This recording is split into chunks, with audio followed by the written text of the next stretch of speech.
పిల్లలు ఈరోజు మన ఆట అర్థమైంది అనుకుంటాను.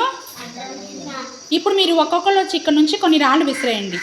అవి ఏ గడిలో పడితే వాటి యొక్క నెంబరు స్థానం విలువతో సహా రాయాలి, సరేనా? సిరి, ఈ ఆటని మొదటగా నువ్వు ప్రారంభించు.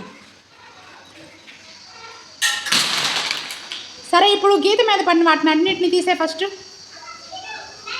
సిరి, నువ్వు వేసిన రాళ్ళు ఏ ఏ స్థానాల్లో పడ్డాయో చూసావా? ఒక్కొక్క రౌండ్లో ఎన్ని రాళ్ళు పడ్డాయో వాటి సంఖ్య మొత్తం కలిపి రాయి. పలక మీద రాయి. నువ్వు ఇప్పుడు సిరి, నువ్వు రాసిన అంకె చూపించు. పిల్లలు, సిరి రాసింది కరెక్టేనా? Very good. నెక్స్ట్ రఘు, నువ్వు రామ్మా. రఘు, ఇప్పుడు నువ్వు ఆటను ప్రారంభించు. ఇప్పుడు లెక్క పెట్టు. ముందు గీతలో నేను తీసేసే ఫస్ట్. అన్నీ లెక్క పెట్టుకున్నావా? చూసుకొని అంకె రాయి, గబగబా రాయాలి. రఘు, నువ్వు రాసిన అంకె చూపించు. పిల్లలు, కరెక్టేనా? ఓకే, సరే. నెక్స్ట్ దివ్య, నువ్వు రామ్మా. దివ్య, ఇప్పుడు నువ్వు ఆటను ప్రారంభిస్తావా? సరే, వెయ్యి రాళ్ళు విసిరే.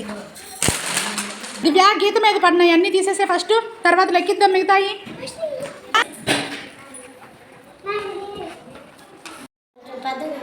దివ్య, ఎంత రాసావు ఒకసారి చదువు. నువ్వు ఎంత రాసావో?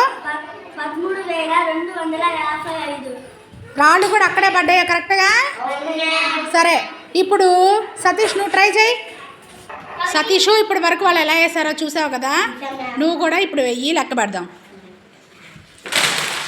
సరే, గీతలో పడ్డాయన్నీ తీసేసే ఫస్ట్. సతీష్, చూసుకో. 10,000లో ఎన్ని పడ్డాయి, వేలల్లో ఎన్ని పడ్డాయి, 100లో ఎన్ని పడ్డాయి, ఒకటిలో ఎన్ని పడ్డాయో ఇంకెంతో చదవమ్మా. 3,572. నువ్వు వేసిన రాళ్ళు కూడా కరెక్ట్గా అక్కడే పడ్డాయా? లాలిత, ఇప్పుడు దాకా వాళ్ళు ఆడింది చూసావా? అట్లాగే నువ్వు కూడా రాళ్ళు వేసి లెక్క పెట్టి రాయాలి, ఓకేనా?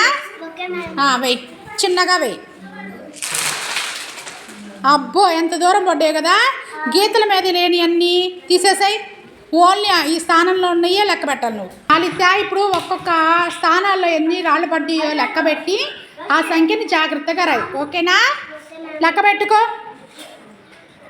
లాలిత, ఒకసారి నువ్వు రాసిన సంఖ్య చూపించు. ఇట్లా చూపించు. సరే, అదెంతో చదువు ఒకసారి. 13,446. Very good. జాగ్రత్తగా లెక్క పెట్టావా? లెక్క పెట్టి రాసావా? చూడండి అందరూ, లెక్క పెట్టిందా లాలిత్య?